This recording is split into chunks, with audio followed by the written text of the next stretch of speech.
Welcome to KMVC News for the first week of October. I'm Sharon Thompson.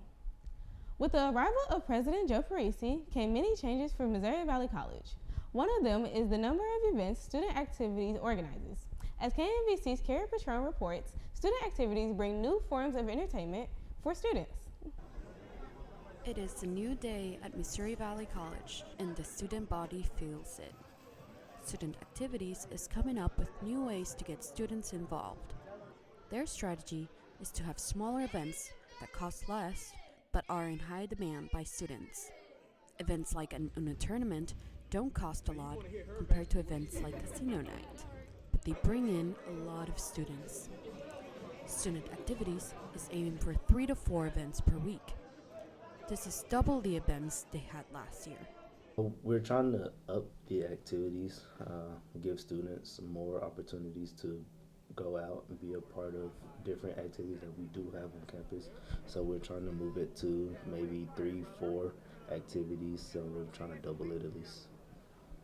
I just felt that we needed to be able to give the college students the college experience of being able to go out, be a part of activities, meet new people. Student feedback is also a big factor to what events Student Activities will host in the future. Rowlett wants to have activities where there is no skill set required to participate, like in intramurals, so students don't feel like they can't participate. We have some more Wii game night events, tournaments, Wii boxing, Wii bowling. We're actually going to try to do a Just Dance competition as well. And just other events that doesn't cost a lot of money, but people still can come out and be a part of it. Student Activities also partners with Merle Library and on-campus organizations to host events like Poetry Slam Night.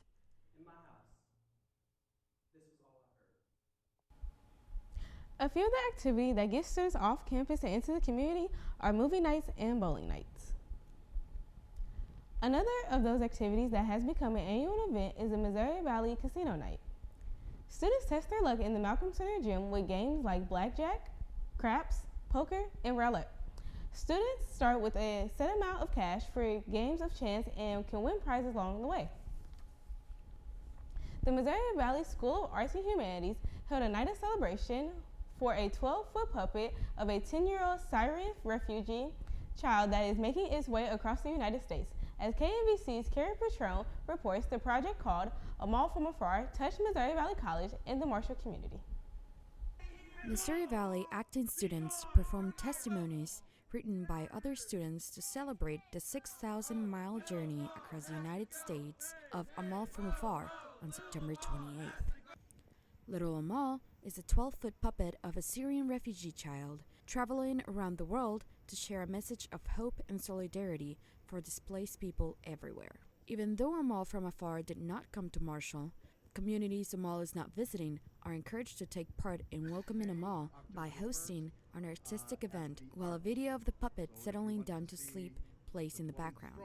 Students from Professor Claire Schmidt's English classes were encouraged to write speeches to Amal with words of encouragement for a scared child. What I saw was students speaking from the heart to each other and giving each other comfort, even if they themselves, are in a place that is insecure and frightening. Acton 1 students performed the speeches and were moved by Amal's message. Well, when I found out what it was, I thought it was really cool to see this project, take off. But now just seeing it and being able to speak some messages from students on campus just shows how much more meaningful it is to not just this small group of people, but everyone around the world. I just think that this was a serious situation, and the fact that we did it shows that theater goes a long way. It doesn't just in the theater. Amal has traveled to 15 countries and will be visiting 40 U.S. towns and cities from September 7th to November 5th. Carrie Patron, KMVC News. Little Amal's next stops are in Tennessee. The Missouri Valley football team was trying to move its record to 4-1 in its final game against the Hearts Northern Division.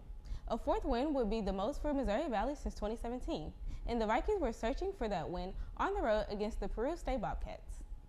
Trailing 3-0 in the first, Valley's Tion Harris found Khalil Dampier to take a 7-3 lead. Dampier had 9 catches for 192 yards on the afternoon.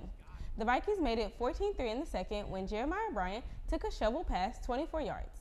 Bryant had 8 catches for 73 yards to go with 16 carries for 56, but the wheels fell off the wagon after that. Harris was picked off 4 times, and 3 of those were returned for touchdowns. Peru State blocked a punt for a touchdown, and Missouri Valley's quest for a 4th win comes up short in a 48-31 loss. The Vikings are off on the 7th, but host Missouri Baptist on the 14th in Missouri Valley's homecoming game. The Missouri Valley soccer teams are finally playing a match on Greg Mitchell Field on the 4th after wrapping up a 4-game road trip to open the Heart of America Athletic Conference play. Both teams were perfect on the trip heading into Saturday's matches against Grandview. Missouri Valley's Sam Green continues his high-scoring streak for the Vikings. His goal in the 65th minute on the corner kick put Valley on the board. Viking goalkeeper Vicente Benitez stopped a Grandview penalty kick just moments later. Grandview did tie it in the 80th minute, but Green's 2nd of the game and 6th of the season, with just more than 3 minutes remaining, gave Missouri Valley the 2-1 win. The Vikings moved to 4-0 and stay atop the standings in the Heart with the home games against 2nd place Mid-America Nazarene on Wednesday and 3rd place Baker on the 7th. The Missouri Valley women's soccer team controlled its match against the Grandview Vikings throughout the contest. Valley limited Grandview to just 1 second-half shot. Ashley Arribas scored on the corner kick, and Deja White converted a penalty kick for first-half goals. Victoria Eisenborn scored in the second half and set in another set piece of a corner kick. Lola Benitez made a save in earning the shutout. Missouri Valley returns home with a 4-0 mark in the Heart. That's tied with Central Methodist for first in the standings. This week's games for both soccer teams are on the Viking Sports Network. The Missouri Valley College women's volleyball team closed out September by closing out its non-conference schedule.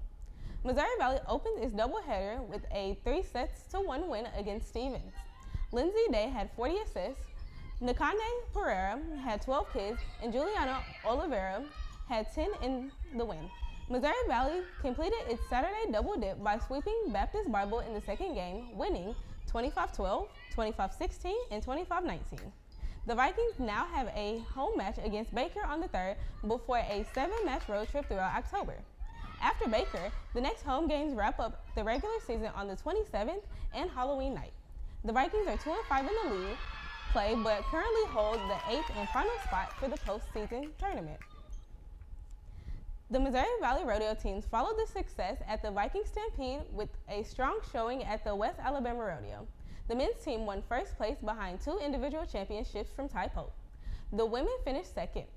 Berkeley Roper Kinley Raby finished second in her event. The rodeo teams are in Sikeston, Missouri, next for the Three Rivers Rodeo beginning on the 6th. The MVC Flatliners are into the fall performance schedule, and they are looking a little different. The Flatliners had 12 members this fall, which 4 times what they had in the spring. The Flatliners went from questioning whether they could have a show if one of their members was sick to being able to give their members a day off if they wanted to. The MVC Flatliners have improv shows every 2 weeks for the rest of the semester. Their next show is during homecoming week on the 11th at 8 in the Eccleston Mabee Theater. And that's KMVC News for this week. Thanks for watching. I'm Sharon Thompson.